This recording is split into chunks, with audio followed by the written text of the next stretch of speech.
7-8 years वाला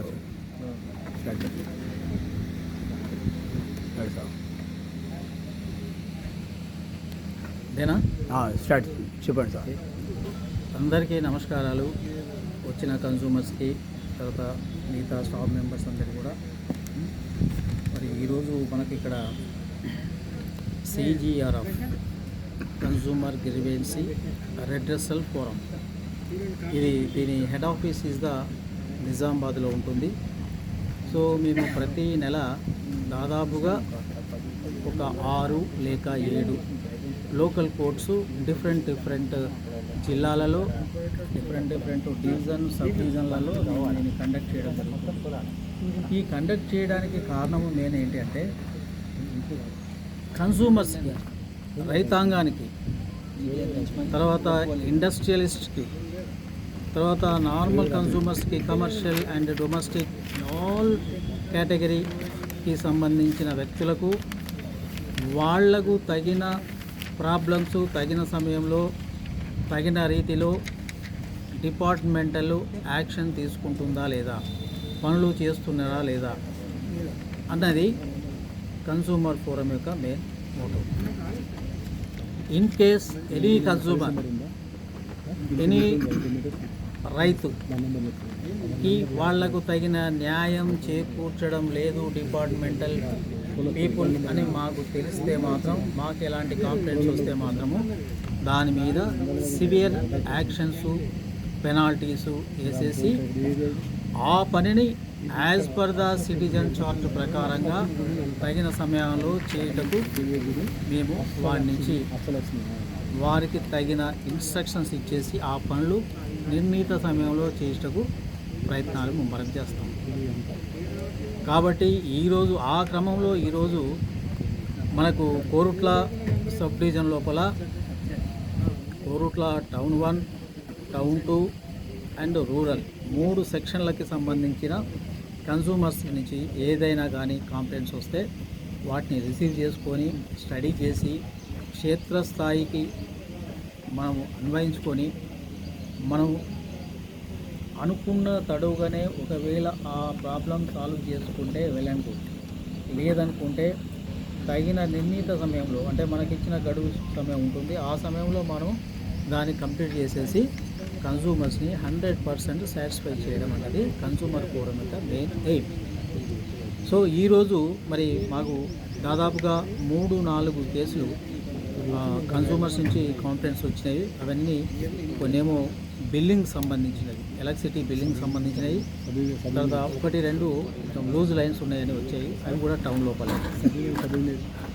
వాటిని ఇమీడియట్లీగా ఈ సంబంధిత అధికారులతో డిస్కస్ చేసి వాళ్ళని పిలిపించేసుకొని ఆ బిల్లింగ్ ఇష్యూస్ అన్నది ఇమీడియట్లీ రెక్టిఫై చేసేసి వాళ్ళకి ఇవ్వడం జరుగుతుంది. అదేవిధంగా లూజ్ లైన్స్ టౌన్లో ఉన్నవి, వాటిని కూడా ఇమీడియట్లీ క్షేత్రస్థాయిలో సంబంధిత లైన్ మెయిన్ ఇన్స్పెక్టర్లను పంపించేసి సర్వే చేయించేసి తీసుకొచ్చాము. దాన్ని 1 or 2 డేస్లో అది కూడా ఆ లూజ్ లైన్స్ అనేది రెక్టిఫికేషన్ చేస్తాం.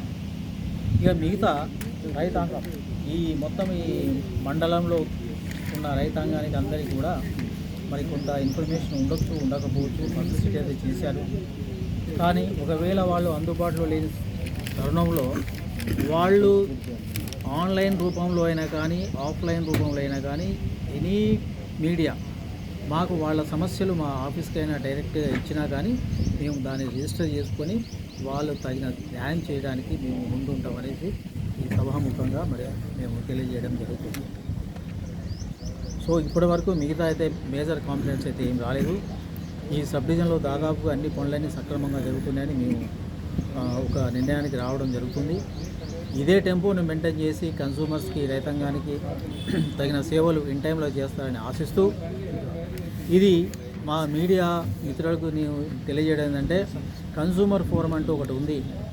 ఇక్కడ రైతాంగానికి, కన్సూమర్స్కి, దట్టు ఎలక్ట్రిసిటీ డిపార్ట్మెంట్కి సంబంధించిన కన్సూమర్స్కి మీరు ఒక ప్రాపగండా, ఒక పబ్లిసిటీ చేస్తే వాళ్ళు మా దగ్గరికి రావడానికి, తర్వాత వాళ్ళ సమస్యలను పరిష్కారం చేసుకోవడానికి వాళ్ళు కూడా ముందు ఉంటారని మేము ఆశిస్తున్నాం.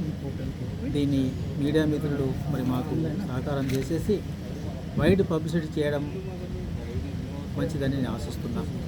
అలాగే రైతాంగం కూడా ఇప్పుడు రబీ సీజన్లో మన అందరూ కూడా కెపాసిటర్స్ పెట్టుకోవాలి. కెపాసిటర్స్ పెట్టుకోవడం వల్ల రైతాంగానికి బెనిఫిట్ ఉంటుంది, ఇటు డిపార్ట్మెంట్కు బెనిఫిట్ ఉంటుంది. రెండు రకాలుగా మనకు అడ్వాంటేజ్ ఉంది కాబట్టి కెపాసిటర్స్ వాలంటరీగా రైతాంగం అందరూ పెట్టుకోవాలి.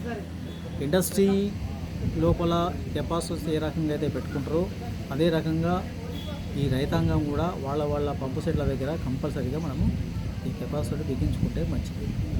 కాబట్టి డిపార్ట్మెంట్కి రైతాంగం కానీ మిగతా కన్స్యూమర్స్ కానీ కోఆపరేట్ చేసేసి వాళ్ళ సర్వీస్ను 100% మీరు యూటిలైజ్ చేసుకోవాలని కోరుకుంటూ సెలవు తీసుకుంటాం. Thank you very much.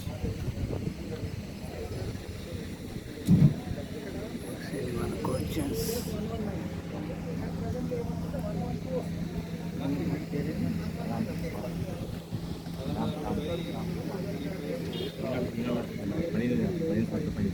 And advocates. Visits వెళ్ళు తర్వాత అడ్వకేట్ వచ్చిన తర్వాత ఈనాడు 10-15 మినిట్స్ ఈనాడు ఇప్పుడు మేము చెప్పింది రాసింది